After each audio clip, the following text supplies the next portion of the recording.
In the serene neighborhood of Willow Heights, tranquility was a cherished commodity. The streets were lined with manicured lawns, children's laughter echoed in the afternoons, and neighbors exchanged pleasantries during morning walks.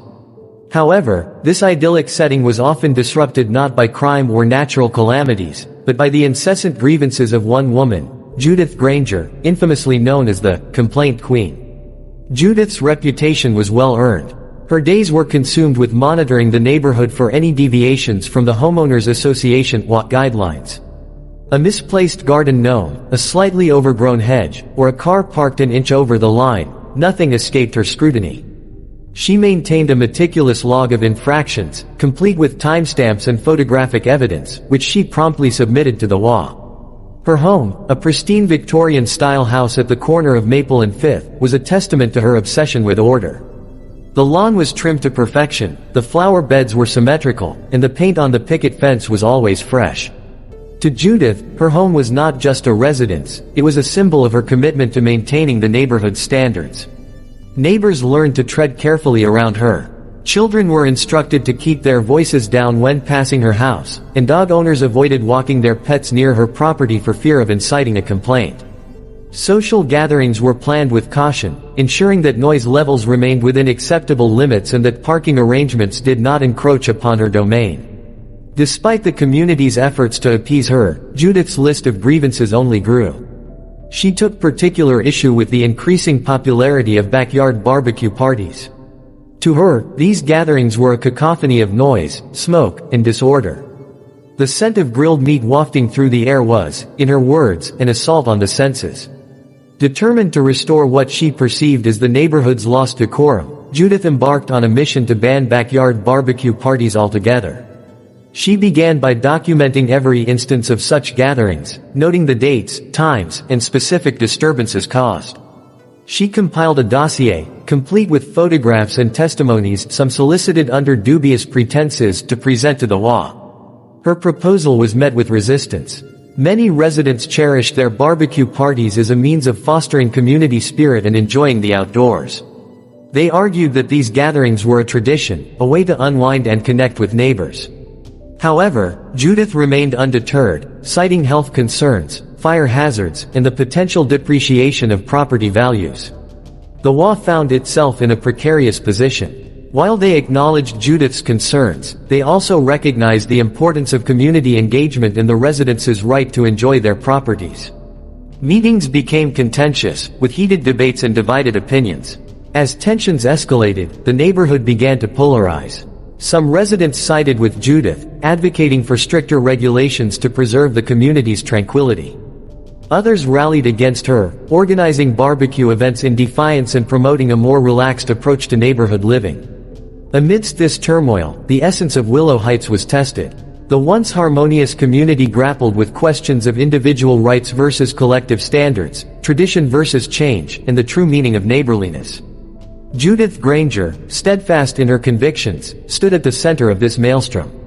Whether viewed as a guardian of order or an overzealous enforcer, her actions had undeniably stirred the placid waters of Willow Heights, setting the stage for a confrontation that would define the neighborhood's future. The arrival of summer in Willow Heights was something of a sacred tradition. Lawnmowers hummed in harmony across the suburb, sprinklers spun in cheerful arcs, and the air carried the sweet, smoky perfume of grilling meat. This was the season when neighbors who hadn't spoken in months found themselves bonding over ribs and potato salad, when backyards came alive with kids chasing fireflies and adults clinking soda cans or beer bottles. It was a suburban symphony of connection, of simple pleasures under open skies. But as the neighborhood reveled in the joys of summer, one woman regarded it all with thinly veiled contempt: Judith Granger. To Judith, summer meant only one thing: chaos. Smoke from countless grills drifted over her white rose bushes and infiltrated her screens. Laughter from neighbors' yards floated into her study and broke her concentration as she cataloged fresh violations of HOA codes. Worst of all, the smell of barbecue sauce, sweet, tangy, thick in the air, filled her nose like a noxious gas. She likened it to chemical warfare. And she didn't hesitate to say so. Her complaints began subtly. A note left in a neighbor's mailbox: please refrain from open flame cooking. Some of us have sensitive respiratory systems. Then came the passive-aggressive emails to the HOA board, filled with buzzwords like public nuisance, air quality, and asthma risk. But when none of these efforts yielded results, and the weekend grills only grew bolder, Judith shifted tactics. She became more aggressive. She started logging every barbecue event she could observe from her windows. Her home office transformed into a command center, complete with a telescope aimed at backyard fire pits and a corkboard covered in printed photos, timestamps, and scribbled notes. She tracked which families held BBQs most often, what time the grilling began, how long it lasted, and how many guests were in attendance. From her perch above Willow Heights, she collected what she believed to be undeniable evidence of a neighborhood in decline. Judith claimed the smoke caused respiratory distress, although she had no diagnosed condition. The noise of laughter and casual music was labeled auditory pollution. And the barbecue sauce, that, she declared, was an olfactory attack that should be considered a public health risk. Her vocabulary grew more dramatic with each letter. She even cited a barely sourced blog article titled, "The Hidden Dangers of Barbecue Smoke," as medical proof that backyard grilling could shorten lifespans. Then, one Tuesday morning, a sleek white envelope was hand-delivered to every mailbox in Willow Heights. The HOA's official seal was printed on the front, and inside was a single sheet fly. The community buzzed with shock. A barbecue ban, in summer. For many, it was like suggesting a ban on snowmen in December or pumpkins in October. Barbecuing wasn't just cooking, it was tradition, culture, and community rolled into one sizzling experience. People exchanged confused looks at mailboxes, texted in disbelief, and flooded neighborhood Facebook groups. One resident, Marcus Kent, a single father of two, posted a poll titled, "Should BBQs be banned?" The results were laughably one-sided. 97% said no. But Judith wasn't on Facebook. She was too busy preparing her town hall speech. Meanwhile, something remarkable happened. The BBQs increased. Almost in rebellion, neighbors began hosting grill nights in rotating backyards. Some joked about naming their gatherings, "Smoke for Freedom." Others began crafting handmade signs, "Grill, baby, grill," and "Let us meet in peace," and sticking them in their lawns like political banners. It wasn't just about ribs or burgers anymore. It was about principle. Families came together to cook, eat, and share stories. Elderly residents dusted off their lawn chairs and swapped recipes for dry rubs. Teenagers played frisbee as their parents compared smoker techniques. For the first time in years, Willow Heights didn't just feel like a neighborhood, it felt like a community. But for Judith, it was a nightmare. She perceived this explosion of social interaction not as a celebration, but as a siege. From her windows, she glared at the smoke plumes rising above fences and counted every spark as another nail in the coffin of civility. To her, the residents weren't just grilling, they were revolting. Judith doubled her efforts. She called the county air quality department, reported phantom symptoms to local clinics, and even tried contacting a local news station to do a segment on the hidden dangers of charcoal.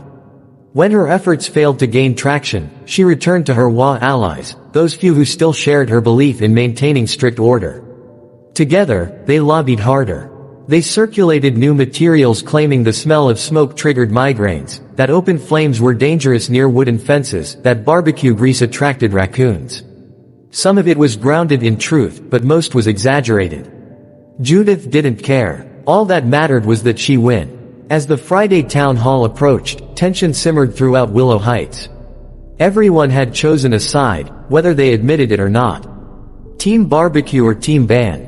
The chatter grew louder with every passing day, and so did the sizzle of grills. Judith watched it all, lips pursed and fingers twitching. The air was thick with anticipation, and hickory smoke. What had started as one woman's personal vendetta had now become something larger. A battle over how a neighborhood should live, breathe, and celebrate. It wasn't just about food anymore. It was about freedom, identity, and whether the values of community could withstand the tyranny of one determined voice. And as Judith rehearsed her speech one final time, complete with quotes, statistics, and highlighted outrage, she had no idea that the town hall meeting would mark a turning point. Not just for her crusade, but for the entire soul of Willow Heights. The Willow Heights Community Center had never seen a turnout like this. Cars lined both sides of the street, children trailed behind parents, and neighbors who hadn't spoken in months suddenly found themselves shoulder to shoulder, filing through the double doors beneath the glow of the overhead lights. The room, usually reserved for yoga classes and knitting circles, was filled with folding chairs, clipboards, and the low buzz of anticipation. Some residents wore aprons splattered with sauce as a tongue-in-cheek protest. Others clutched manila folders and HOA guidelines. And near the front row, sitting bolt upright with her notes in a binder labeled, "BBQ Dangers, Confidential," sat Judith Granger. She had dressed the part, a sharp blazer, low heels, and glasses perched on her nose like a gavel about to drop. Around her were the few allies she had gathered, fellow rule sticklers and the eternally annoyed. But for every one of them, there were 5 others wearing barbecue-themed t-shirts or fanning themselves with flyers that read, "Smoke is not a crime." The HOA president, Mr. Delaney, called the meeting to order, his voice barely audible over the hum of the crowd. "We are here to discuss proposal number 49C, the restriction or prohibition of backyard barbecue events." The room quieted, just enough for Judith to rise and take the floor. She launched into her speech with the fervor of someone presenting a case before the Supreme Court. She cited statistics, read aloud testimonials, some questionably anonymous, and even held up a mason jar labeled, "Smoke Sample 6/14." She described her sleepless nights, the cloud of carcinogens she claimed hovered over her house, and the relentless intrusion of pork-based aromas. Her delivery was polished, but the room remained unconvinced. Then came the responses. First to the mic was Marcus Kent, the single dad with the Facebook poll. "Look," he began, adjusting his baseball cap, "nobody's trying to set the neighborhood on fire. We just want to grill a few burgers without feeling like criminals." Laughter and applause followed. One by one, neighbors stepped up, families, retirees, teenagers, even a nurse who said, "The only health risk I see is the stress this nonsense is causing." Judith sat rigid, hands clasped tight, as the voices stacked up against her. Even a few of her former supporters began to look uneasy. The room, once divided, was now clearly leaning toward unity, and that unity smelled like hickory and charcoal. By the end of the evening, the HOA board took a vote. The proposal was overwhelmingly rejected. Backyard BBQs, it was decided, would remain a proud part of Willow Heights. Judith left the meeting in silence, her binder clutched to her chest like a shield. She had fought hard, but the neighborhood had spoken louder, with smoke, sauce, and solidarity. In the weeks following the town hall meeting, Willow Heights returned to its usual rhythm, but something had shifted. The air seemed lighter, the laughter louder, and the smell of barbecue somehow sweeter. The rejected proposal had done more than preserve the right to grill. It had bonded the neighborhood in a way no potluck or HOA flyer ever could. People waved more often, invited one another over without hesitation, and shared grill tools across fences. What had started as resistance had turned into a celebration of community. Everyone, it seemed, except Judith Granger. Judith became noticeably reclusive. Her blinds stayed closed during the day, and her once perfectly trimmed rose bushes began to grow wild, petals drooping like they too had given up the fight. Neighbors tried, at first, to reach out, an invitation to a backyard cookout, a friendly nod on the sidewalk, but Judith responded with tight-lipped silence or an exaggerated cough into a tissue, as if the very air outside offended her. But Judith hadn't given up entirely. Inside her home, she worked on her own version of a compromise, an alternative. One weekend, without warning, she rolled a stainless steel electric grill onto her porch. It was silent, smokeless, and energy efficient. She placed 2 tofu patties on it, sprinkled them with paprika, and waited. The result was edible. Barely. But it was enough for her to feel that she hadn't entirely lost. To the surprise of many, Judith began to make quiet appearances at community events. Not BBQs, never those, but yard sales, HOA gardening contests, and one evening, even the monthly book club. People were cautious but welcoming. No one mentioned the Great Barbecue War directly, but now and then, someone would joke about sizzling tensions, and Judith would purse her lips before letting out a reluctant, dry chuckle. Then, one afternoon in early fall, Marcus Kent's youngest daughter showed up at Judith's door with a paper plate of ribs and corn on the cob. "Dad said you didn't get any at the party," she said sweetly. Judith stared down at the offering for a long moment before slowly accepting it. She didn't say thank you. But she didn't slam the door either. Later that evening, a single wisp of smoke curled from Judith's back porch. Just one. A neighbor, watching from across the street, swore they saw her sitting outside with a plate in her lap, quietly chewing, her face unreadable in the golden light of dusk. Willow Heights had weathered its storm, not of crime or crisis but of clashing values. And as grills cooled and leaves began to fall, one truth lingered like the smell of mesquite in the air. A community that stands together, even against its quirkiest members, always finds a way to heal, one sizzle at a time.